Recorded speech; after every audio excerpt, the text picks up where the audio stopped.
Titu today আপনাদের channel, খবর, মতামত, বাস্তবতা। আমি বাংলাদেশ। আসসালামু আলাইকুম রহমতুল্লাহি বারাকাতু। আজকে একটা কাগজ পেয়েছি, পরিবর্তনের জন্য হাঁকে ভোট দিন। বিদ্যুৎ বিল দেওয়ার সময় এটা দিয়ে গিয়েছে। সবাইকে ধন্যবাদ এবং সরকারকে স্পেশালি ধন্যবাদ। আসলে জনগণের কাছে হাঁকে কেন ভোট দিতে হবে সেটার প্রচার করার জন্য। আসলে জনগণের মনে ভ্রান্তি ধারণা আছে, সে ধারণা থেকে বের করার জন্য জনগণকে হাতে ভোট দিতে হবে। দেখেন, এখানে যা লিখেছে তার প্রথম কথা হচ্ছে যে তত্ত্বাবধায়ক সরকার, নির্বাচন কমিশন, সরকারি কর্ম কমিশন মানে পিএসসি গঠনে সরকারি দল ও বিরোধী দলের একত্রে কাজ করতে হবে। যেমন তত্ত্বাবধায়ক সরকারে কে কারা আসবে এটা সরকারি দল লোকজন বললে হবে না, এটা বিরোধী দলের মতামত নিতে হবে। তাদের সাথে বসে তত্ত্বাবধায়ক সরকারের উপদেষ্টা কারা হবে না হবে সেই বিষয়ে কথা বলতে হবে। তারপর হচ্ছে পিএসসি, যারা ক্যাডার ভিত্তিক যে পিএসসি থেকে যে হয় নিয়োগগুলো হয় সেটা সরকারি নিয়োগ ভাবে হবে না, সরকারি মতামতে হবে না। যোগ্যতা ভিত্তিক সরকারি এবং বেসরকারি যাদের যোগ্যতা আছে তাদের নিয়োগ দিতে হবে সকল দলের। এবং নির্বাচন কমিশনে কারা নির্বাচন কমিশন হবে, নির্বাচন কমিশনে কে প্রধান হবে সেটাও আলোচনার ভিত্তিতে হতে হবে।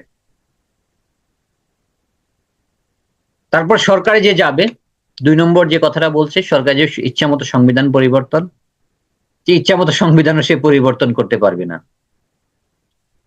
৩ নম্বর হচ্ছে সংবিধানের গুরুত্বপূর্ণ পরিবর্তন ক্ষেত্রে গণভোটের বিধান চালু, যেটা সাংবিধানিকভাবে গণভোট নাই। যে আজকে বিএনপি বা জাতীয় পার্টি বলতেছে গণভোট কিসে, কে ভোটটাকে বন্ধ করতে হবে। আসলে এরা হচ্ছে ফেসিস্ট সহযোগী, আর যারা নব্য ফেসিস্ট হতে যাচ্ছে তারা আসলে গণভোটটাকে বন্ধই করতে চায়। তো এই বিষয়টা নিয়েই আপনাদের সাথে হয়তো অনেকের মতানৈক্য হতে পারে, বাট আমি বলবো আমরা জনগণের পক্ষে। জনগণের সরকার চাই, সত্যিকার অর্থে গণতন্ত্রের জনগণের সরকার চাইতে গেলে হাঁকে ভোট দিতে হবে। সংবিধান পরিবর্তন করবেন, জনগণের কাছে আসেন, ফিরে আসেন, আমি একজন ভোটার। বিরোধী দল থেকে ডেপুটি স্পিকার এবং গুরুত্বপূর্ণ সংসদীয় কমিটির সময় সভাপতি ও নির্বাচন। আমরা বিরোধী দলকে আসলে যারা বিরোধী দল থাকে তাদেরকে দেখা যায় স্পিকারের জন্য আমরা বলি যে স্পিকার এটা সমস্যা, আমাদের স্পিকার না বিদায় আমাদেরকে ফ্লোর দিচ্ছে কম কম এই সেই। বিরোধী দল থেকে একজন ডেপুটি স্পিকার নির্ধারণ করা, এটা শুধু আমাদের না, ওয়েস্টার্ন কান্ট্রিতে চালু আছে।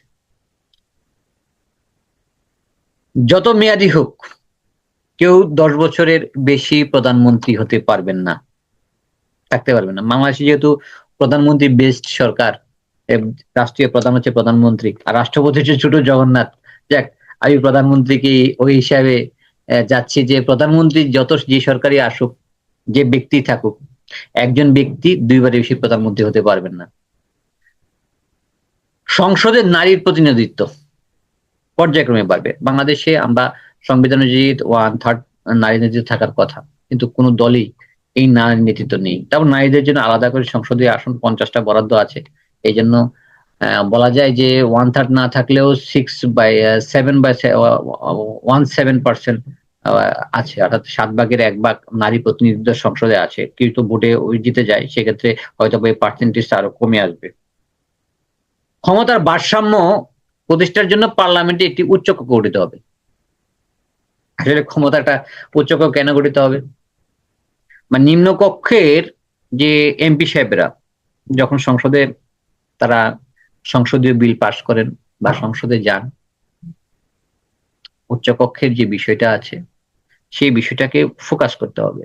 উচ্চকক্ষ একটা বিষয়, মানুষের যে ভোটটা দিল, আমরা যে ভোটটা দিলাম জনগণ, কেউ একজন ফেল করে গেল, তার ভোটটাও তো জনগণ দিয়েছে, সেই ভোটটাকে গণনা করে ভোটের আনুপাতিক হারে একটা উচ্চকক্ষ গঠন হবে।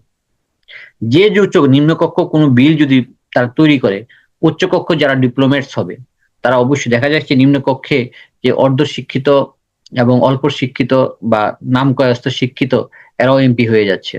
জনগণের ভোটের মাধ্যমে, টাকা পেশি শক্তি বা টাকার মাধ্যমে। কিন্তু উচ্চকক্ষের যে সিস্টেমটা গভর্নমেন্ট করেছে, আপনারা সংবিধান পড়লেই বুঝবেন যে উচ্চকক্ষে একজন শিক্ষিত ব্যক্তি ছাড়া উচ্চকক্ষে কেউ যেতে পারবে না। দেশের বিরাজমান অবস্থা স্বাধীনভাবে কাজ করবে। এই যে দেশে যে অবস্থায় থাকুক না কেন, এই উচ্চকক্ষ বলেন, মানুষ বলেন, সবাই স্বাধীনভাবে কাজ করতে পারবে। দেখা যায় কি যে আমি আজকে সরকারি দল করলাম না, বিরোধী দল করতেছি। কিন্তু আমি একটা ভালো কাজ করছি যে আমাকে সরকারি দলটা বলতেছে, "না, তুমি কাজটা করতে আমার কাজটা দিবে।" কেউ যেন জুলুম, হালুম হুলুম না করতে পারে। এই বিষয়গুলো আপনাদেরকে বুঝতে হবে। আমাদের মৌলিক অধিকারগুলো যেমন ইন্টারনেট সেবা, তারপরে হচ্ছে এই আজকে যে কথা বলতেছি মাধ্যমে, বিদ্যুৎ সেবা, পরিবহন সেবা, এগুলো আমাদের মৌলিক অধিকার। এগুলো যখন তখন হুট করে বন্ধ করে দেওয়া যাবে না।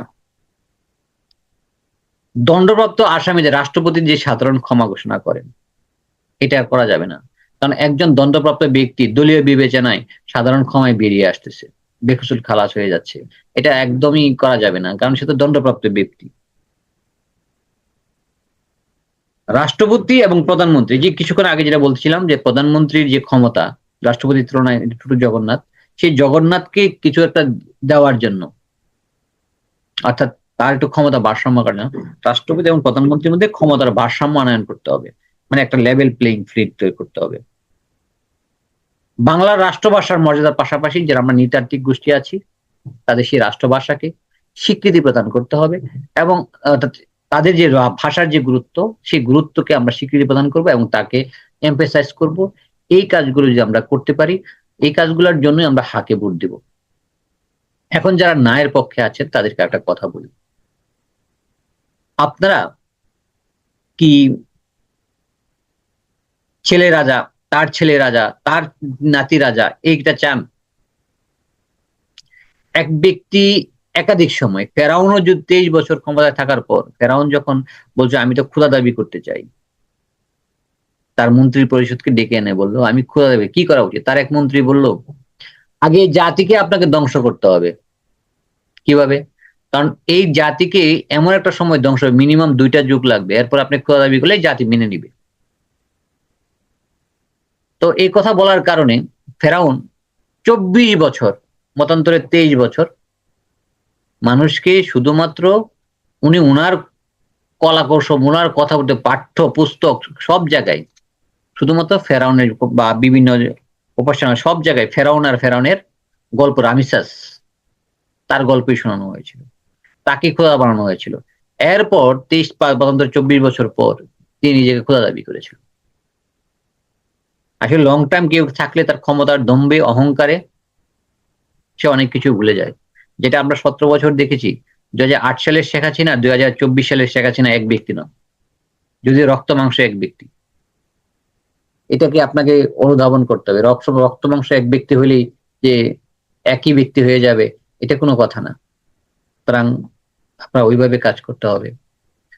আর যে বিষয়টা বলার যে আসলে গল্পে গল্পে অনেক কথাই বলে ফেলি, যে দেশের মানুষের স্বার্থে, ভালোবাসার স্বার্থে কাকে ভোট দিব। কারণ হ্যাঁ, আমার আপনার জনগণের কথা বলে, জনগণের কথা বলবে। আপনি জনগণ, আপনার সন্তান পরবর্তী জনগণ। সংবিধান চেঞ্জ করতে গেলে জনগণের কাছে যখন তারা আসবে, এমনিতেই আপনাকে সম্মান করবে। আর যদি কাছে না আসে, আপনাকে কোনো সম্মান করবে না। জি, সবাইকে ধন্যবাদ। আসসালামু আলাইকুম ওয়া রাহমাতুল্লাহ।